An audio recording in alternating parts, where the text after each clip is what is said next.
Good morning, everyone, or good afternoon, rather. It's not morning.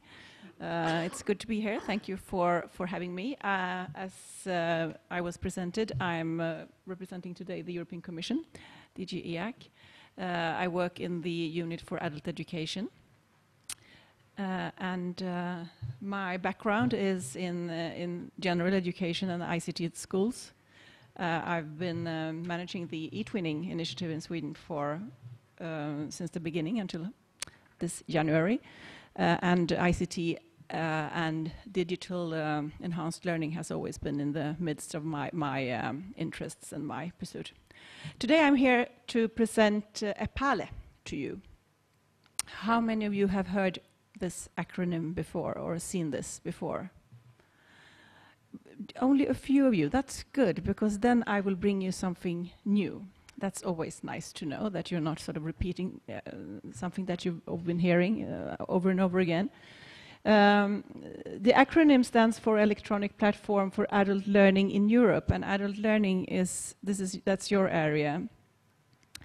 I have done my homework and prepared and found out that you all represent organizations all over Europe that are engaged in adult learning. A lot of it is non-formal and informal, also some formal adult learning, but it's a very wide field, and I hope you will find, I hope that this will not be the last time that you hear about EPALE. So, the European Commission is building a portal. Is that something you've heard before? Hmm? I beg your pardon? We heard that. Oh, you have. Interesting, interesting. Yes, there has been a few portals, but this one has a certain policy background, and also, and that has, of course, to do with the increased impact of and recognition of adult learning. When I started to find out more about adult learning in the European context, I realized that it was actually the first really strong mentionings about adult learning is from 2008 in the Council.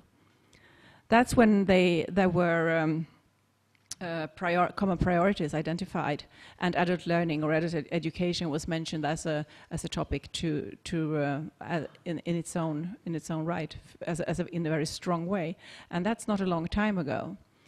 Of course, there has been adult learning all along, but the real strong policy interest is there from very recently.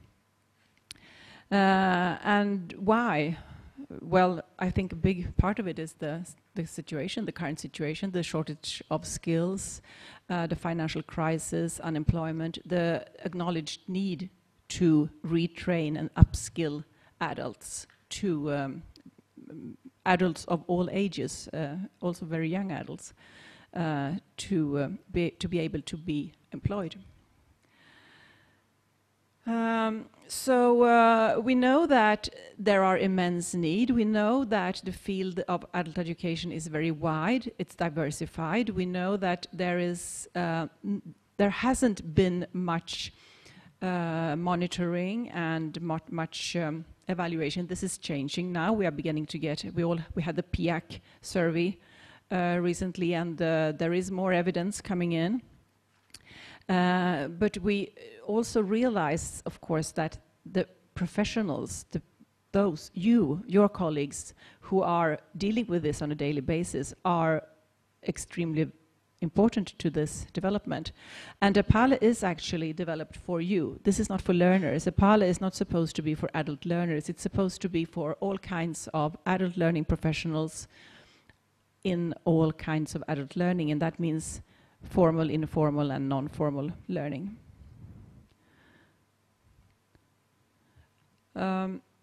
EPALE is right now, as I speak, uploaded on the server.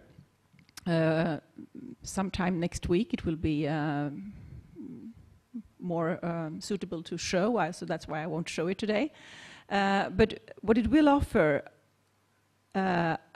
is a number of services for adult learning teachers, scholars, educators, coaches, all kinds of professionals involved in adult learning. It's going to be a multilingual portal. It's going to be, its main features is going to be in 24 languages, and a lot of the material is going to be in the 6 biggest languages, which is English, French, German, Spanish, Polish, and another one, Italian. But there is also going to be resources and information in all your languages. EPALE has come about, as I mentioned, as a way for the European Commission to cater for and support the adult learning professional community. Of course, it also is connected to Erasmus+. It's funded by Erasmus+, actually, and it's there partly to help the implementation of the program. There are 4 important documents that form the political basis for EPALE, and I'm sure that you're familiar with all of them, but let me just mention them. The first 2 documents are Council resolutions, and as you know, the Council resolutions are really very heavy documents, because these are the documents endorsed by our education ministers or employment ministers, whoever is in charge of adult learning in your countries. These are the member states' documents. They are very, very strong documents. And Education and Training, from Education and Training 2020, which was issued in 2009, is the document that sets out the goals for the whole education sector until 2020. It has very strong sentences on adult education and on teacher professional development. The renewed agenda for adult learning, which was the one that replaced the one that I mentioned in 2008, came 2011. That's also a council resolution, and as a result of that, there was established adult learning coordinators in all EU countries. How many of you know your adult learning coordinator in your country? This is someone that you should really get acquainted with. It's someone appointed by the national authorities who is there to spread information and to support the adult learning sector in the country.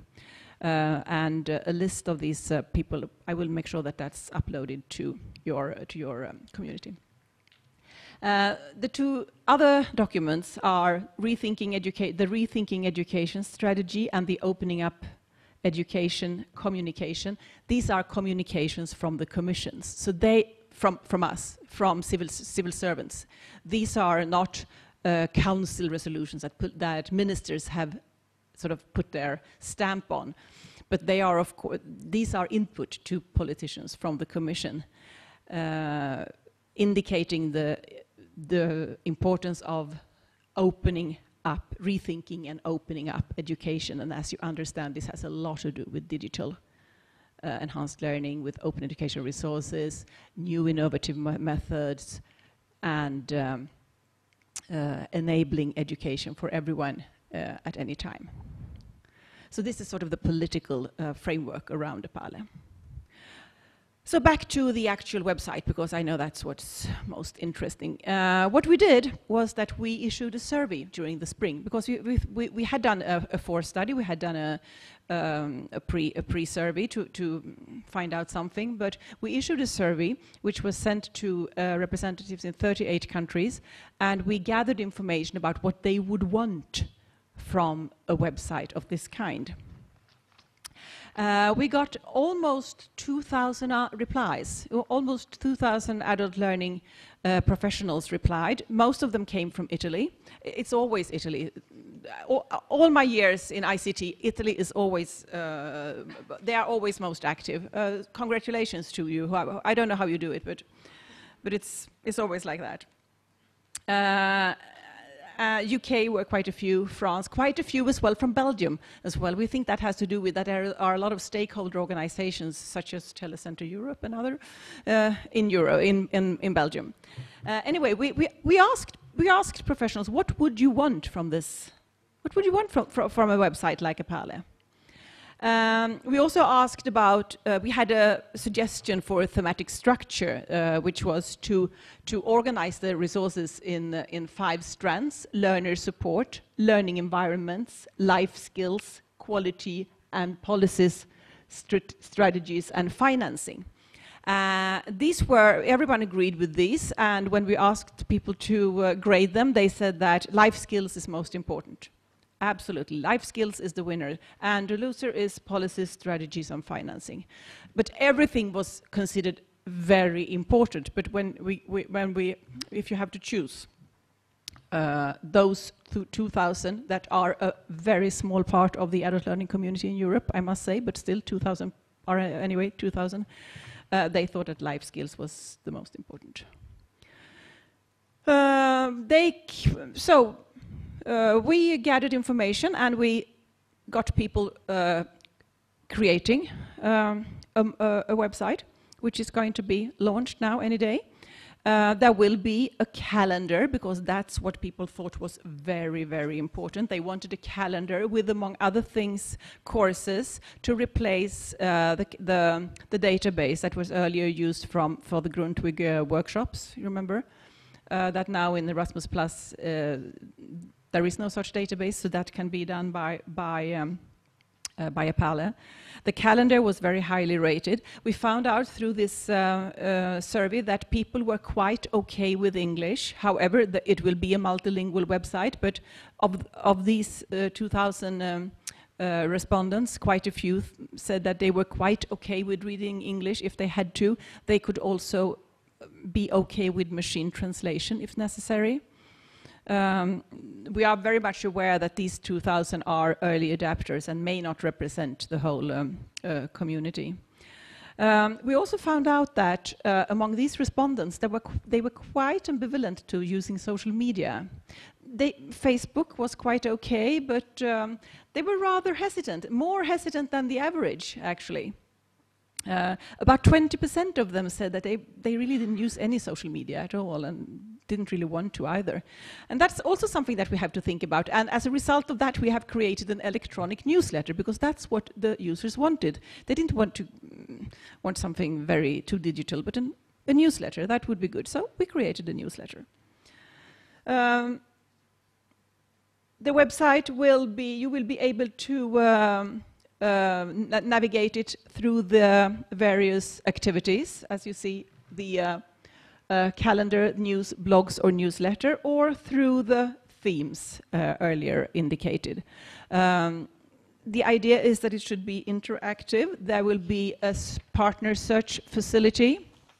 There will be a possibility to, there will be a glossary.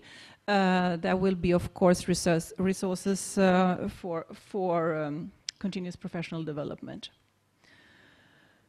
The key players in this are the European Commission is, of course, behind it, and but we are not running it. You know, we are not an operational unit. There is an organization who has a service contract to run it. They are called the Central Support Service. This is a company. A service contract means that a company wins the bid to run it, and this is a very qualified agency company in the UK who is also the national agency for Erasmus Plus. They are the Central Support Service. They are the operative unit who runs this. In every country, there is a national support service nominated by his or her their national authority. That would normally mean the Ministry of Education has nominated someone who has a contract with the Commission to be the national node for EPALE. So there should be someone in most of your countries. This first year, not everyone had the possibility to nominate someone, but we hope that from next year, from 2016, it will be someone in each country. So there is a strong central framework and a strong national framework.